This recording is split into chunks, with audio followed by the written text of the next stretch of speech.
Game 2 of the British and Irish Lions tour of South Africa, the test that is. It's 1-0 to the Lions, so it is match point, as it always is on the Lions tour, pretty much.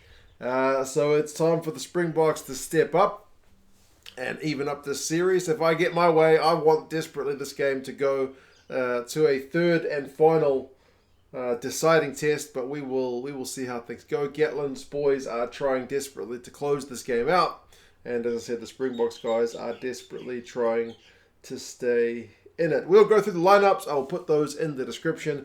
Some of the stats and the changes from the first game and the predictions as to how this one is going to go. If you're wondering why I'm wearing a Lions jersey instead of Boks jersey last week, wore the Boks jersey for the preview, and the Lions won, so we will go for the reverse this week. That was always the plan. No bias here. Who I wear for the third game, depending on how this game goes, could be an interesting one. Maybe just a bloody All Blacks jersey.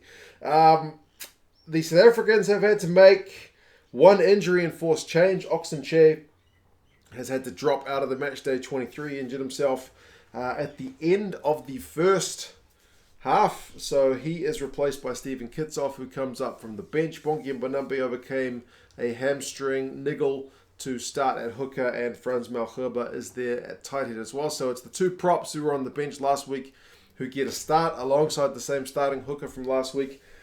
Honestly, those guys didn't make the impact that we wanted from them last week. The whole bomb squad thing, the front row came on at halftime and didn't add a lot of value. If anything, the starting front row of Ox, Bongi, and Trevor and Nyakane were more effective. So it's an area that these guys, Stephen Kitshoff and Frans Malherbe, these guys are world-class scrummagers, so they will definitely step up this week. I would put money on it, maybe. Etzebeth and Mostert are still there in the second row. Etzebeth was very physical, as is kind of par for the course with him. Mostert got through more tackles than any other Springbok, which is kind of his work rate thing, fully on display. Kolisi, Pieter-Steph, Toit, and Jasper, Wiese are there at 6, 7, and 8. So Kolisi continues his open side journey that he's been on since he's been appointed captain. Pieter-Steph's there on the blind side and did give away a few penalties last week, did Pieter-Steph, I think 3. And missed 4 tackles, which is uncharacteristic, but was still making the British and Irish Lions guys' life pretty uncomfortable when he shoots out of the line. So, if anything, I think he will be better this week as well. And Wiese comes in for Kwagga Smith, who drops to the bench, so he still is in the 23. Kwagga Smith copped a bit of flack last week for his performance. Obviously, he's not doing Vermeulen, maybe not as good under the high ball, not as physical, different style player. But I don't think you would put it solely down to Kwagga for the Boks losing the game. He did concede 3 penalties, which is obviously costly, so maybe that's cost him his starting spot. But Wiese is a bit of a big old unit, so we'll see what kind of value he can add from number 8. So that's the forward pack, and they have gone with a 6-2 split, so it's 6 forwards on the bench this week. So you got Marx is still there, and Nyakane drops to the bench, and he's going to cover loose head with Oxenche being out. So Vincent has come in. He's the tight head replacement. Diacha is still there as lock cover, plus Van Staden as Marco Van Staden comes in for Elstad, and Kwagga Smith is there as I mentioned. So you've got the likes of Marx, Van Staden, and Smith, who are all quite capable pilferers, so I wouldn't be surprised if when those guys come on, the Boks are really able to kind of contest the breakdown pretty ferociously, and Vincent is a pretty useful scrummager as well, so I'm sure his impact alongside Trevor, who's switching to loose head. I've seen more of him at tight head in recent times. They'll be looking to have that kind of bomb squad effect they maybe missed out on a little bit last week. De Klerk and Pollard are still there at 9 and 10. And honestly, I've been following social media, which I kind of regret this week. There's been a lot of talk about the refereeing from last week. And to be fair, there were some poor moments in it. But to be fair, equally, as I mentioned, some normal kind of stalwarts for the Springboks had some mucked up moments. As I mentioned, Pieter-Steph missing tackles and gave away penalties. Pollard missed 5 points of kicks. And what was the points difference last week? 5 points. You would usually rely on Pollard to be nailing those all day long. Missed 2 kicks. uncharacteristic. That hasn't got mentioned at all. It's all about the TMO, but I would say, yeah, Pollard and his missing kicks. Some of the penalties conceded also deserves a mention to balance things out. Things are never that black and white.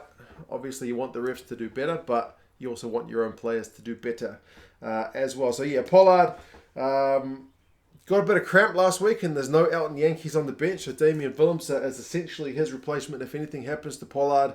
If Pollard's legs can hold up, I would say he will go to 80, and I do think he'll be fitter, having had a good run out last week. I can't see him cramping up 2 weeks in a row. Allende and are 12 and 13. Allende was kind of the main carrying guy.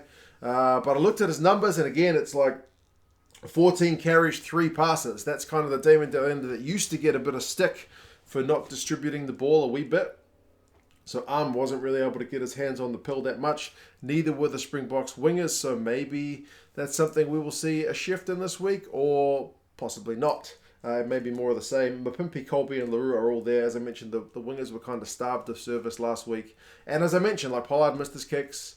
Pieter-Steph a few penalties. Kwaka a few penalties. Kolbe under the high ball, dropped a few balls as well. So there's certainly a lot of areas that I reckon they'll be sharper having a week's practice. Hopefully the refereeing team are a bit sharper as well. Ben O'Keefe is the ref for this one. He'll certainly have a wee bit of pressure on him, especially after Russie's been on there on Twitter. Russie has kind of balanced out what Warren was doing. Warren was having a few moans prior to the first test. Russie's been having a few moans after the first test. So there we go. Hopefully the world's all balanced out and we don't get any more moaning and whinging after this one. But anyway, we will see. I can dream. For the British and Irish Lions, they've also made a few changes. Makazole, who was pretty outstanding, he's rewarded with a start. Remember, Wyn Jones was doubtful for this one. They didn't mention it at the press conference, but the fact that he was doubtful, I assume, means he didn't end up making it through Cowan-Dickie and Furlong. So it's just one change in the front row for them. Sutherland drops to the bench. Itoje and Alan Wyn Jones are still the lock and duo. Itoje was pretty immense last week. Very immense. Turnover specialist. I know I saw heaps of tweets about how he was not supporting his body weight. Yeah, that happens in rugby. That happens a lot, more than you would expect. Alan Wyn Jones, top tackler for the British and Irish Lions last week as well. Maybe didn't get as many plaudits. The main thing he got was, man, he managed to survive a game after coming back from a shoulder injury. Isn't he a warrior? But he certainly put in a shift. Courtney Laws was maybe another guy who could have been man of the match, had a lot of carries and a lot of tackles, was the main line-out guy for the British and Irish Lions as well. So he retains his spot, was one of the better guys. Tom Curry's still there at 7 and Jack Conan's there at 8. A lot of people were calling for Faletau, but Conan was busy, man. He doesn't do the flashy stuff that much, but I think he was their top carrier. Had a bunch of tackles. I don't think he gave away penalties like Curry gave away 3. Watson gave away 1. That's Hamish when he came on. Watson is conspicuous in his absence this week, and he's probably avoiding some of the spotlight after that tackle that was maybe a little bit fortunate. I initially thought it didn't look too bad when I first watched it live, but then having watched it back numerous times on Twitter, goodness me, if you've watched Twitter this week, you'll be hopefully as exacerbated as me with it. I don't know.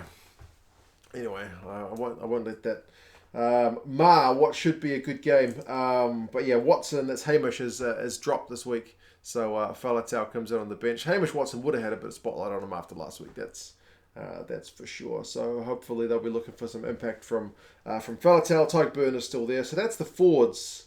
And I thought the forwards for the British and Irish Lions last week were pretty solid. You'd have to say. As I mentioned, Curry gave away too many penalties, but he looked busy otherwise. The backs, Murray gets a crack at 9, and that seems to lean to the fact that they'll be kicking a fair bit. As I mentioned, the Springboks guys dropped a wee bit of high ball, and Conor Murray is known for his ability to box kick, so I would expect us to see a little bit of that. Likewise, Dan Biggar is back. There was a little bit of a doubt over him with the HIA that he had in Game 1, but I guess he's gone through the return to play protocols and is fit to go. So that's good news for him, assuming he is fit. It's a hard one with the concussion stuff. It's one you don't want to see guys getting rushed back. I truly hope he is fit, but I know everyone is different with the concussions and they've got the protocols. So as long as he's gone through that, He should be good to go. Henshaw and Harris are 12 and 13. So Harris is one of the changes. He comes in for Daly. Daly missed a few tackles, missed a penalty, gave away a couple of penalties of his own. So was one of the kind of easier guys to spot. Maybe didn't do much ball in hand, but it wasn't a game where, guys outside 9, 10, 12 got a whole lot of ball. So, Daly does retain a spot in the team, but only on the bench. And Harris, maybe a bit more kind of defensively minded. I think Daly was 5 from 8 tackles. I think we would expect to see better from Harris this week. Henshaw was kind of blockbusting in his carries, but also dropped a few. Someone said they'd never seen him carry a ball one-handed before. He did it last week and got tackled from behind by Roux and then knocked the ball on. So they said, I hope to never see it again. I thought that was one of the brighter things from social media this week. Van der Merwe, Watson and Hogg are the same back three, so no changes there. They did see a wee bit more ball than the Springbok wingers, but again, not a heck of a lot. And Hogg still got that very assured boot of his at the back as well.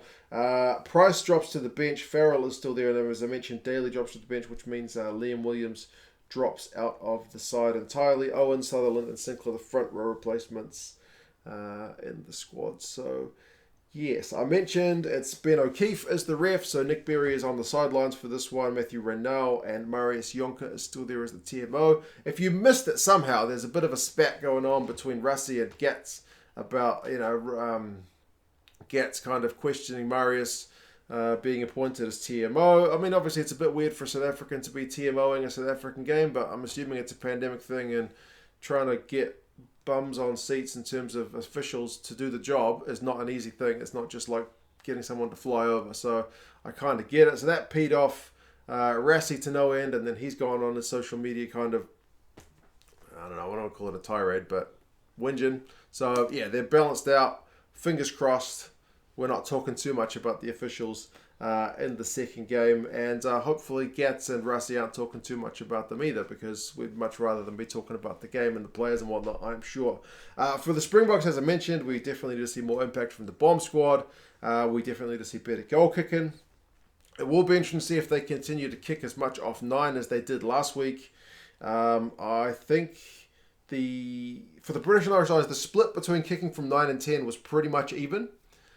I think it was 11 kicks each. 11 from their 9s, 11 from their 10s, including the replacements. Whereas for the Springboks, you had 18 kicks off 9 and only 4 from 10. So, yeah, it's a strategy they've employed for a long time. Nobody really moans about it when it works, but obviously even I would like to see more ball going out to the wingers if they can kind of work that space this week, because Mapimpi and Kolbe are classy operators and they need some ball. Absolutely. As I mentioned, the kind of knock-ons, the Boks had 11 last week to the Lions 6. That's an area the Boks will need to be better if they are going to even up this series. The Lions deliberately didn't give them much chance to operate at lineout time, only 4 lineouts for the whole game.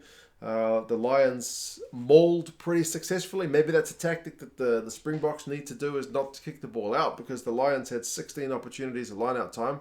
They won 14 of them, so the success rate was okay. Cowan-Dickie had a few kind of early moments, but managed to stabilize things throughout the game. And then they mauled like 10 times and got a fair bit of pay from it. So, yeah, that will be one area maybe the Springboks need to look at as to whether they want to give the Lions that kind of opportunity with the kick-in. Wiese will be an interesting one to watch from number 8, as I mentioned. Harris for the Lions, as I mentioned, will be likely pretty defensively solid, but we did see Kolbe make him look a bit silly in the South Africa A game. Kolbe does that to a lot of people, not just Chris Harris, to a lot generally, so definitely not unique to him.